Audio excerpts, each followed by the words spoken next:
welcome back to the channel. My name is Ayoola. I'm a YouTuber based in Texas, and if you see my video for the very first time, welcome. And if you're a returning subscriber, you already know you're an answer to prayers. Thank you for always coming back. So today's video is about moving to the US. So if you are moving in as an international student, if you don't know, I'm an international student, and this season is like end of February. I think end of February or in March, thereabout, a lot of admissions start rolling in. So this is for people that have applied and have gotten the admission to whatever state or whatever university authorities in the US. This video is for you. These are the things you should do after getting your admission, up till the point of things you should pack. So this video is an all-in-one. I hope you enjoy watching it. Let's go right into the video.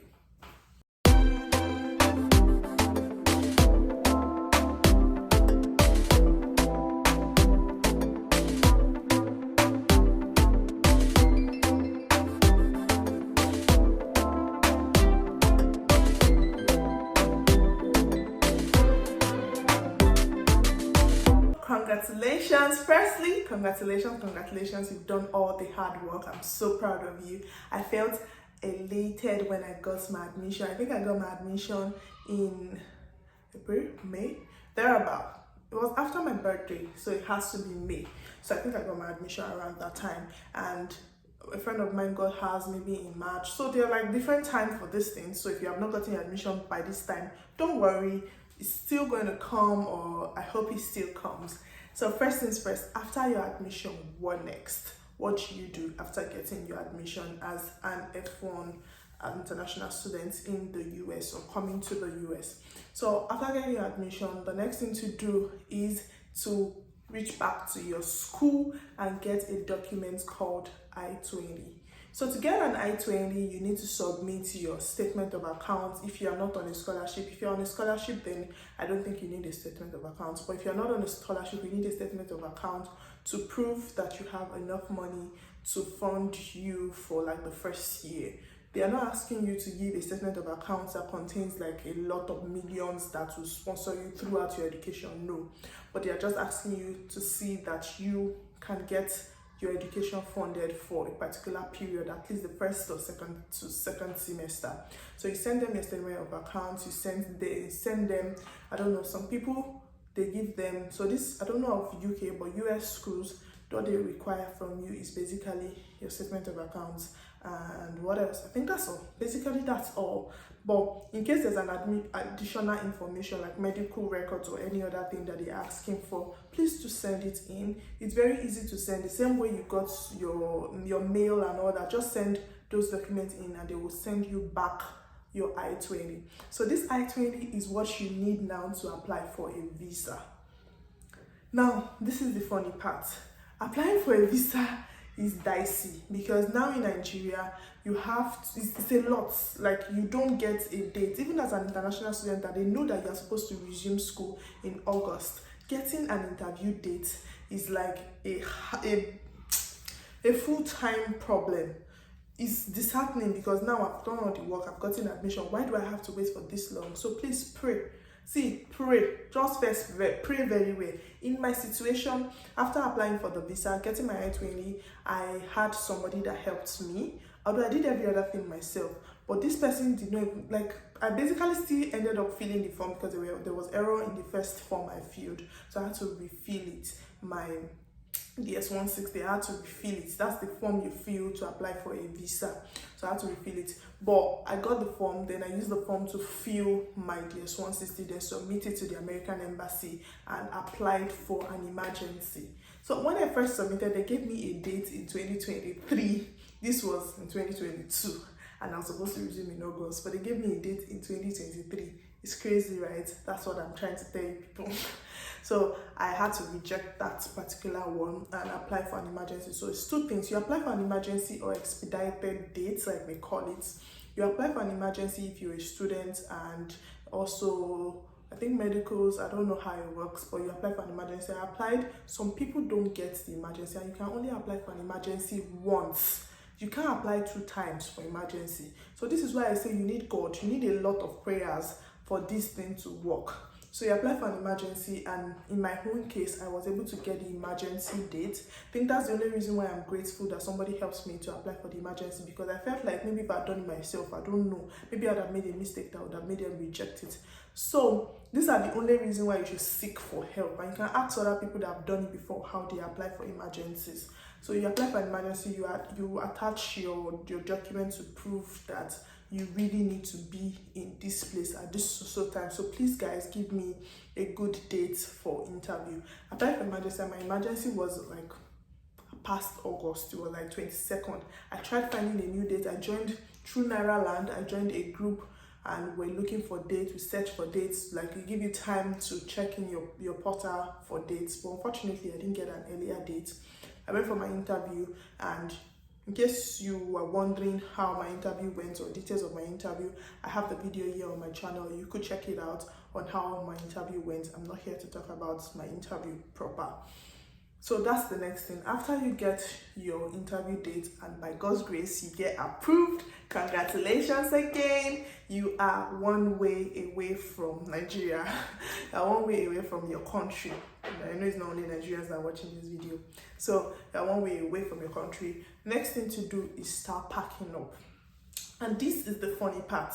I've seen a lot of videos that shows you what to pack and what not to pack when you are coming to the US. So there are 2 things. A lot of people tell you to pack jackets, pack this, but they forget that there are 2 weathers. There is winter, yes, when snow and everything, brimstone, everything is falling. And there's also summer, when it's actually really hot, like hot. So I'm advising you, buy your jackets, yes, but at the same time also come with clothes that you can wear, like sleeveless that you can wear, not just pack jackets. Because if you pack jacket and come here and it's summertime, you're on your own. No, literally you have to still spend money that you don't want to spend to get like summer clothes. So pack 2 different type of clothes, pack for winter and pack for summer, just so that before you get your footing, you have enough to cover you. You don't have a situation where you come in the summer and you have winter clothes and you have to spend money that you don't have to get summer clothes. It's going to be crazy. So if you want to pack clothes, please pack for 2 weathers, and don't pack too much, because you can always there are always cheaper options here. But pack what is enough. Then of course, pack just what you need. Pack your health things that you need, like your sanitary towels, your cream, because before you finally find the right one for you, you have something to use for the time. So pack those 2.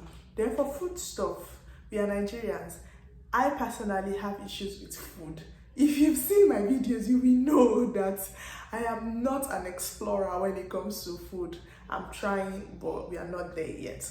So please make sure you pack food stuff. So food stuff, what I mean by food stuff, I don't mean liquid things, because if you pack liquid things, that means you want to dash immigration at the embassy. So make sure you pack your gari, your seasoning cubes, because it's expensive.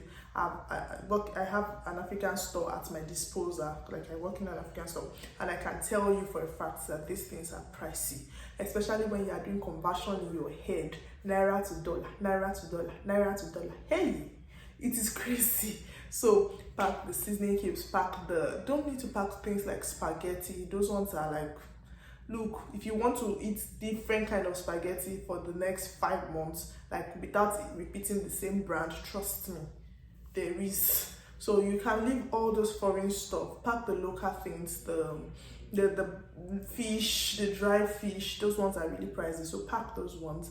I think I should leave a list somewhere in this video, because I'm sure I'm not mentioning everything, but things not to pack. Please don't pack palm oil, don't pack liquid stuff. They are not, don't just do it. Then for medications, pack antibiotics, because when I got here, I had a lot of sore throats. Like, it wasn't even cold when I got in, but for some reason, I don't know what I was reacting to, but I had sore throat. But luckily for me, I had antibiotics that I used that made it better, because according to my international advisor, she said, except you are dying, don't go to the ER. So, and I'm also telling you, when you get here, avoid the ER, except maybe like there's no other option, because healthcare is crazily expensive. Insurance, your school insurance does not cover some things, so please come prepared for the weather. Come prepared to know that you're no longer in Nigeria where you can just walk into the hospital, pay 5k consultation fee, and they will attend to you. It doesn't work that way here. Everything brings out dollar from your hand, and a lot of it at the same time. So for documents, please don't forget your I-20 at home. You'll be needing it at your point of entry. Point of entry is anywhere. So I've also had questions that, oh, my school is in, let's use Oklahoma. Let's use my former school. My school is in Oklahoma, but there's no, according to, my school does not have a direct airport. So from Nigeria, you can't just fly straight to Oklahoma. You need to have a stop. So I stopped in Texas. So now I'm now supposed to get a local flight or drive to Oklahoma. Yeah. So my point of entry is Texas. So your point of entry does not necessarily have to be your school. Yeah, like a point of entry does not necessarily have to be where you are going for your business or where you are going for your tourism attraction. I don't know. Like your point of entry is anywhere you land in the US. So anywhere you touch down here is your point of entry. And at that point, that's when they will ask you for these documents. So if you don't have them handy, please pack them in your backpack. Don't put them in your major traveling bag, because that's crazy. To look for that traveling bag, hiya, don't do it. Leave them in your backpack, your hand luggage. So they will ask you for your I-20 for students. Your I-20, you can hold your admission letter, but basically all I did was present my I-20. People have different experience at point of entry. Don't let anybody scare you. If somebody had a bad experience at the point of entry, you don't know their story. At least you don't know the full story. You only know what they told you. So please don't be scared at the point of entry. Just present what they want you to present, and basically that's it. You're good to go. Bye.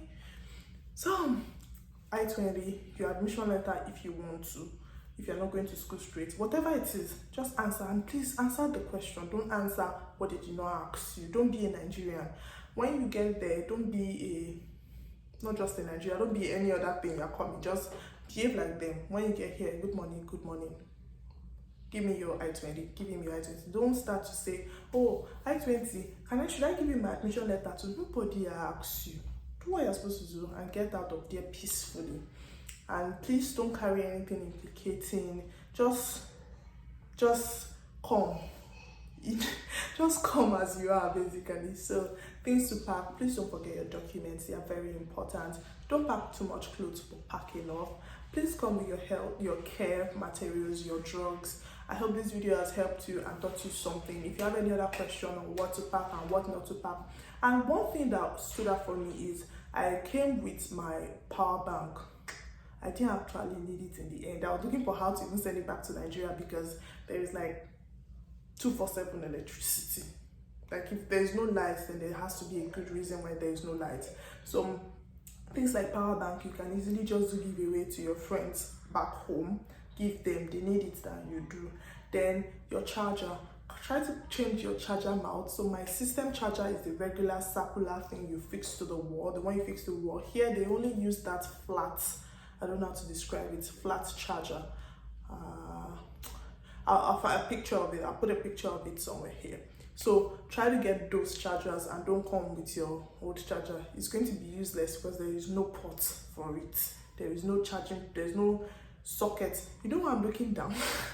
There's a socket directly in front of me, and I'm just looking at it angrily, like, yes, there's no socket here that you can use the circular Nigerian one for. So you have to come with your own charger, come with your spices, come with your food, come prepared for at least for 2 weeks. Come with something that can last you at least a month, or bad as bad 3 weeks, so that you are good. I'll put in the, I think in the description box, maybe I'll list out a couple of things to bring and things not to bring, in case I didn't touch on them in this particular video. But I hope this video has given you an insight to how your transition from getting your admission up until being on that flight to the US is going to be. I wish you a safe journey here.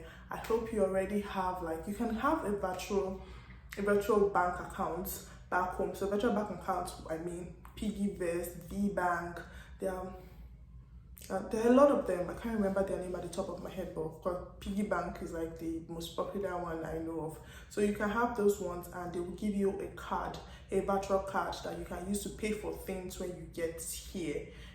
So you don't have to be stressing, especially when you don't have somebody you are coming to meet here straight up. Those things will come in handy. And for accommodation, please contact your school. I didn't have issues with accommodation because I had somebody here, so I didn't have issues with accommodation. But for accommodation, please contact your school in good time. Immediately you get your admission, that's one of the things you should also do. Start speaking to maybe go on LinkedIn, meet your school people on LinkedIn, or talk to your advisor. Get contact of people from your school. This thing can be done.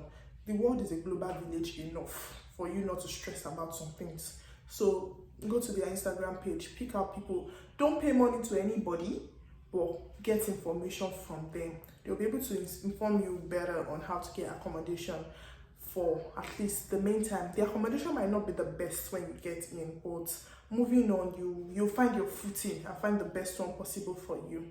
I hope you enjoyed watching this video. I hope you learned one or two things. I hope to see you in my next video. Thank you so much, guys. I love you. Don't forget to like, share, subscribe, and good luck. Bye.